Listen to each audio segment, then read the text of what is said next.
Good morning, children. How are you? I hope you all will be fine. आज English grammar हम पढ़ेंगे और English grammar में हमें सॉल्व करनी है चैप्टर नंबर 4 की कुछ एक्सरसाइजेस जो कि बेस्ड हैं सेंटेंस पर. Okay, so let's get started. देखिए, this is exercise A. What we have to do in it, read each group of words. ठीक है, हमको कुछ वर्ड्स पढ़ने हैं. Write sentence if the group of words form a sentence and write fragment if it doesn't form a complete thought. Very good. देखिए, नीचे कुछ words हैं, ग्रुप ऑफ वर्ड्स बोल दीजिए. इनको हमको रीड करना है.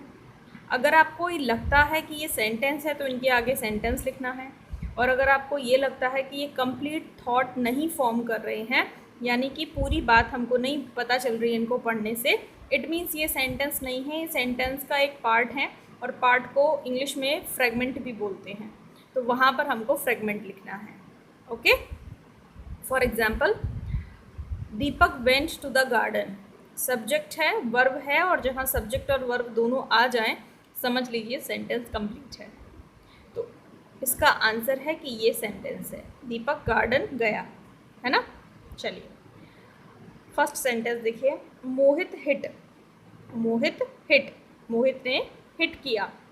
अब ज़रूरी नहीं है कि ऑब्जेक्ट बहुत कंपलसरी है, नहीं, सब्जेक्ट और वर्ब से सेंटेंस कंप्लीट हो जाता है. मोहित ने हिट किया, इतना हमारे लिए कंप्लीट थॉट है. तो ये जो है, ये क्या हो गया, ये भी सेंटेंस हो गया. ठीक है, ये भी क्या हो गया, ये भी सेंटेंस हो गया. Sameer and Sarika went to class. Sameer and Sarika, subject है, वेंट वर्ब है, सब्जेक्ट और वर्ब दोनों मिल गए हैं, तो ये क्या हो गया, ये भी सेंटेंस हो गया. Go to the movies. Go to the movies, इसमें ये वर्ब से स्टार्ट है, इट इम्परेटिव सेंटेंस है. कंप्लीट थॉट है कि मूवीज़ जाइए, मतलब पिक्चर देखने जाइए, तो ये भी एक कंप्लीट सेंटेंस है, तो ये भी सेंटेंस हो गया. The animal lives in the forest. Animal subject है, वर्ब है, सब्जेक्ट वर्ब है, तो सेंटेंस तो है ही, ये भी सेंटेंस है. अब देखिए, नेक्स्ट है हैप्पी डे. अब हैप्पी डे में हमारे पास ना तो कोई सब्जेक्ट है और ना ही कोई वर्ब है. इसका मतलब ये सेंटेंस नहीं है, ये सेंटेंस का फ्रेगमेंट है, यानी कि सेंटेंस के अंदर एक पार्ट है जो सेंटेंस में आ सकता है, लेकिन ये कंप्लीट थॉट नहीं दे रहा है, ये पूरा सेंटेंस नहीं है. तो ये क्या है, ये फ्रेगमेंट है. ठीक है, अब आगे देखिए. She is sad the year is over. She is sad the year is over. ये तो कुछ अजीब सा सेंटेंस लग रहा है ना. She is sad the year is over, comma भी नहीं लगा इसमें. तो इसको हम कैसे फील कर सकते हैं, या तो हम इसको हटा दें, केवल इतना लिख दें, शी इज़ सैड. तो अब यहाँ पर सब्जेक्ट भी है, वर्ब भी है, इसका मतलब ये एक सेंटेंस है. ठीक है, और इसमें आप क्या कीजिएगा, द ईयर इज़ ओवर, इस पार्ट को कट कर दीजिएगा. Jump for Joy. Jump for Joy imperative sentence है. क्यों है इम्परेटिव, क्योंकि किससे स्टार्ट हो रहा है, ये वर्ब से स्टार्ट हो रहा है. जंप फॉर जॉय मतलब जॉय के लिए कूदिए, तो ये क्या है, ये एक सेंटेंस है. The zoo keeper showed the animal, यानी कि जो जू कीपर है, जो जू की देखभाल करते हैं, उन्होंने एनिमल को शो किया. इसमें वर्ब है, सब्जेक्ट है, तो ये भी क्या है, ये भी सेंटेंस है. नेक्स्ट देखिए, ऑल डे. अब बच्चों, ऑल डे को देखिए, तो ऑल डे में आपको क्या दिखाई देगा कि यहाँ पर कोई सब्जेक्ट भी नहीं है, कोई वर्ब भी नहीं है. इसका मतलब क्या है, it means it is a fragment. Okay, moving on to next sentence. I played basketball today. मैंने आज बास्केटबॉल खेला. आई सब्जेक्ट है, प्लेड वर्ब है, और सब्जेक्ट और वर्ब जब मिल जाते हैं तो what we make sentence. next, hit the ball. ये कैसा सेंटेंस है, इम्परेटिव सेंटेंस है, तो सेंटेंस तो है ही, तो we will write here sentence. Next, Sandeep brought his bat to the game. Sandeep जो है वो अपना बल्ला जो है लेकर आया गेम के लिए या गेम में। तो यहाँ संदीप सब्जेक्ट है, ब्रॉड वर्ब है, तो क्या है ये पूरा एक सेंटेंस है। नेक्स्ट देखिए, we will go to the movies. ये आपको पढ़ने से पता चल रहा होगा, ये एक कंप्लीट सेंटेंस है, हमें आपको पूरा थॉट पढ़ने मिल रहा है। We will go to the movies, हम मूवीज़ जाएंगे। Animals live in forest, animals जंगल में रहते हैं, ये भी कंप्लीट थॉट है, तो ये भी सेंटेंस है। सैड डे, अब ये सेंटेंस नहीं है क्योंकि ना तो कोई वर्ब है यहाँ, ना सब्जेक्ट है, तो ये क्या है, ये फ्रेगमेंट है। क्या है, फ्रेगमेंट है, मतलब एक सेंटेंस का टुकड़ा है, सेंटेंस का पार्ट है। तो ये थी आपकी एक्सरसाइज ए, इजी थी, हमने बहुत जल्दी सॉल्व कर ली। चलते हैं अगली एक्सरसाइज पर। सो स्टूडेंट्स, अगली एक्सरसाइज है बी, और इस एक्सरसाइज में हमको क्या करना है, let's see. Form assertive sentences. Assertive sentences क्या होते हैं, जो सिंपल सेंटेंस होते हैं उन्हें असर्टिव सेंटेंस बोलते हैं, ठीक है, स्टेटमेंट वाले जो सेंटेंस होते हैं। यूजिंग द जम्बल्ड वर्ड्स, तो कुछ जम्बल करके वर्ड दिए गए हैं, उनसे आपको एक पूरा सेंटेंस फॉर्म करना है। जैसे वी राइट टेस्ट समटाइम्स। अब इसमें कुछ वर्ड्स हैं जो जम्बल्ड हैं, मतलब मिक्स हैं, कौन सा वर्ड कहाँ आना है ये हमें खुद सोचना है, और सोचकर हमें एक असर्टिव सेंटेंस बनाना है। तो हमने सेंटेंस बना दिया, we sometimes write test. Sometimes का मतलब कभी कभी, हम कभी कभी टेस्ट लिखते हैं, हम कभी कभी टेस्ट देते हैं, ठीक है। ऐसे ही नीचे भी जंबल वर्ड्स और हैं, देखिए, every, to the club, the girls, go, Saturday. अब इससे आपको एक सेंटेंस बनाना है, तो सेंटेंस बनाने की ट्रिक क्या है, ट्रिक ये है कि सबसे पहले वर्ब और सब्जेक्ट फाइंड कीजिए। ओके, वर्ब गो है और सब्जेक्ट इसमें हमें लग रहा है द गर्ल्स, तो गर्ल्स से स्टार्ट कीजिए बनाना। तो सेंटेंस क्या हो जाएगा, द गर्ल्स, द गर्ल्स। उसके बाद वर्ब आ जाएगा गो। अब गो के बाद टू आता है, तो टू वाला पार्ट कौन सा है, ये है थर्ड, तो थर्ड आ जाएगा to the club, the girls go to the club, ठीक है।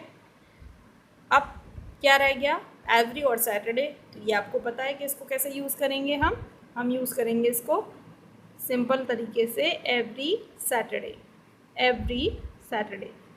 सेंटेंस क्या बनेगा, the girls go to the club every Saturday, ठीक है। नेक्स्ट देखिए, is from Scotland she. Subject find कीजिए, सबसे पहले शी आ जाएगा, शी के साथ इज़ आ जाएगा, और क्वेश्चन है यहाँ पर, लेकिन हमें असर्टिव सेंटेंस बनाना है, इंटेरोगेटिव नहीं बनाना। तो हम इसको असर्टिव में बनाएंगे, यानी कि सब्जेक्ट पहले लेंगे शी इज़, उसके बाद वर्ब लेंगे, और उसके बाद बाकी का पार्ट, तो बाकी का पार्ट है she is from Scotland. Scotland, वो स्कॉटलैंड से है। Do you know where the Scotland is, sorry, do you know where Scotland is.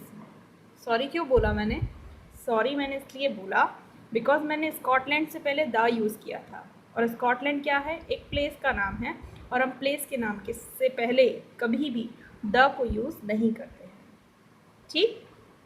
I live in the Firozabad, wrong है, हम सही क्या बोलेंगे, I live in Firozabad. I live in India, wrong है, I live in the India, sorry, wrong है, सही क्या है, आई लिव इन इंडिया, ठीक है। तो बोलते समय हमेशा ध्यान रखेंगे कि जो शहरों के नाम हैं, देशों के नाम हैं, स्थानों के नाम हैं, उनके नाम के पहले हमको द आर्टिकल को यूज़ नहीं करना है। तो सेंटेंस बनेगा she is from Scotland, okay. आइए अगला सेंटेंस देखते हैं। ये जंबल वाली जितनी भी एक्सरसाइजेस होती हैं ना, मुझे पर्सनली इनको सॉल्व करने में बड़ा मज़ा आता है, क्योंकि इनमें हम सोच पाते हैं, इसलिए कुछ याद करने जैसा नहीं होता है ना। आपको भी मज़ा आता होगा, बताइएगा मुझे कमेंट सेक्शन में लिख के कि इस टाइप की एक्सरसाइज करने में किन किन बच्चों को इंटरेस्ट आता है। नेक्स्ट देखिए, बुक्स एट होम आई और रीड। अब मुझे तो पढ़ने के बाद तुरंत पता चल रहा है कि इसमें क्या होगा, आपको कैसे पता चलेगा, आप वर्ब फाइंड कीजिए, वर्ब ये है, आप सब्जेक्ट फाइंड कीजिए और पहले सब्जेक्ट और फिर वर्ब लिखिए, तो आई रीड। अब सोचिए कि आप क्या पढ़ते हैं, आप बुक्स पढ़ते हैं, ठीक है, कहाँ पढ़ते हैं, एट होम, घर पर पढ़ते हैं, तो सेंटेंस हो गया I read books at home. Okay, next देखिए, two has one, he, brothers, sister and. Okay, तो यहाँ सब्जेक्ट क्या है, ही है, वर्ब क्या है, हैज़ है, तो ही हैज़ से स्टार्ट कर दीजिए। ही हैज़, और उसके उसके भाई और बहन होंगे यहाँ पर, तो सिस्टर वन होंगी और ब्रदर्स एस लगा हुआ है तो टू होंगे, तो he has one sister and two brothers. ठीक है, he has one sister and two brothers, या ऐसे भी लिख सकते हैं, he has two brothers and one sister, जैसे आपको मर्जी हो आप लिख दीजिए। नेक्स्ट देखिए, in the forest walk we often, तो सब्जेक्ट वी है, वर्ब वॉक है, और जो ऑफन है वो एडवर्ब है जो सब्जेक्ट के बाद लगाते हैं, जैसे समटाइम्स लगाया था, तो वी ऑफन, प्रायः, वॉक, हम अक्सर कर वॉक करते हैं इन द फॉरेस्ट, जंगल में। ठीक है, एडवर्ब जो है वो सब्जेक्ट और वर्ब के बीच में आता है कभी कभी। They sit on the bench, ये तो मुझे लगता है सेंटेंस ऐसा ही बना हुआ है पूरा, सीधा सीधा हम लिख देंगे they sit on the bench, यानी कि वो बेंच पर बैठ जाते हैं या बैठते हैं, है ना। नेक्स्ट देखिए, are playing the boys hockey, अब देखो इसमें क्या, सब्जेक्ट फाइंड करो, वर्ब फाइंड करो, और दोनों को पहले लिखो, क्या हो जाएगा, द बॉयज़ आर, अब क्या लगेगा, अब आपको समझ में आ रहा है, आर के साथ प्लेइंग लगाएंगे, द बॉयज़ आर प्लेइंग, और उसके बाद में hockey, the boys are playing hockey. Fine, चलिए आगे बढ़ते हैं एक्सरसाइज सी पर। Change the following affirmative sentences. देखिए, अफर्मेटिव सेंटेंस कौन से होते हैं, जो पॉजिटिव सेंटेंस होते हैं जिसमें नॉट नहीं होता है उन्हें अफर्मेटिव बोलते हैं, तो उन्हें हमें क्या करना है, नेगेटिव सेंटेंस में कन्वर्ट करना है। ठीक है, my mother makes delicious cakes, मेरी माँ जो हैं वो बहुत टेस्टी डिलीशियस केक्स बनाती हैं।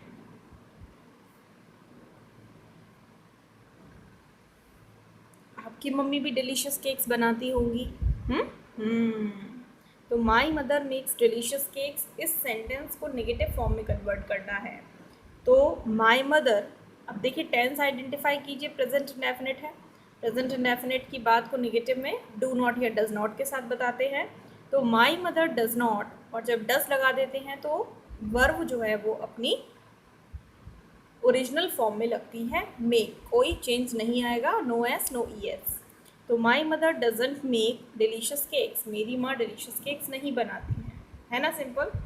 नेक्स्ट देखिए, सुमन राइट्स प्लेस फॉर टेलीविज़न, इसका नेगेटिव क्या होगा, सुमन सिंगुलर है तो डज नॉट, बहुत सारे बच्चे डज नॉट की स्पेलिंग गलत लिखते हैं, क्या लिखते हैं, DOS ही लिख देते हैं, और होती क्या है, DOES होती है।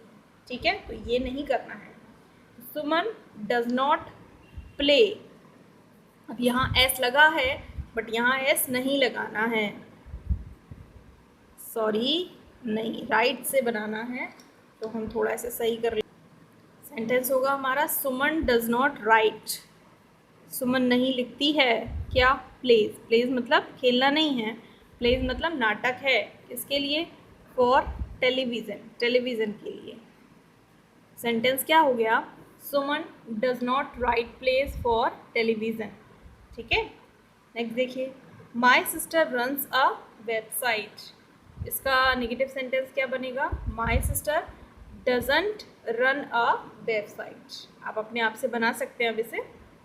नेक्स्ट देखिए, they are anxious about his safety, वो अपनी सेफ्टी को लेकर थोड़ा सा उत्सुक है, तो उसका नेगेटिव क्या होगा, they are not anxious about his safety. Fifth sentence देखिए, I was studying for the test, negative क्या होगा, I was not studying for the test. It was an unforgettable experience, unforgettable का मतलब आप जिसे कभी ना भूल पाएँ, तो ये ऐसा अनुभव था जो आपके लिए अविस्मरणीय था, यानी कि अनफॉरगेटेबल था, तो it was not an unforgettable experience. देखिए अनफॉरगेटेबल से पहले हमने एन यूज़ किया है, ए यूज़ नहीं किया है, पता है ना आपको क्यों किया है, क्योंकि इसे हम पढ़ेंगे अनफॉरगेटेबल, जो किससे स्टार्ट हो रहा है, अ से, और आ क्या है, स्वर है, और स्वर से पहले क्या लगाते हैं, आर्टिकल एन लगाते हैं। नेक्स्ट देखिए, we enjoyed the evening very much. अब यहाँ टेंस क्या है, पास्ट इंडेफिनिट है, और पास्ट इंडेफिनिट में क्या लगाते हैं, डिड लगाते हैं, तो क्या लगेगा, वी डिड नॉट, क्या लगेगा, वी डिड नॉट, और उसके बाद वर्ब की फर्स्ट फॉर्म, तो enjoy the evening, enjoy the evening very much, very much, ये है sentence, we did not enjoy the evening very much। ठीक है। नेक्स्ट देखिए, she recognized him instantly। recognize का मतलब क्या होता है, पहचान कर लेना, और instantly का मतलब क्या होता है, तुरंत, तो उसने तुरंत उसको पहचान लिया। अब इसका नेगेटिव क्या होगा, शी डिडंट बोलिए या डिड नॉट बोलिए, कोई दिक्कत नहीं है, she did not recognise him instantly, तो उसमें से ईडी जो है वो हट जाएगा। ठीक है। नेक्स्ट देखिए, my dad wanted me to become a doctor. मेरे पापा चाहते थे कि मैं डॉक्टर बनूँ, तो माई डैड सेकेंड फॉर्म है ना, तो डिड नॉट लगाएंगे, my dad did not want me, wanted में से ईडी हट जाएगा, my dad did not want me to become a doctor। Last देखिए, he was interested in the offer। वो ऑफर में इंटरेस्टेड था, उसको ऑफर पसंद था।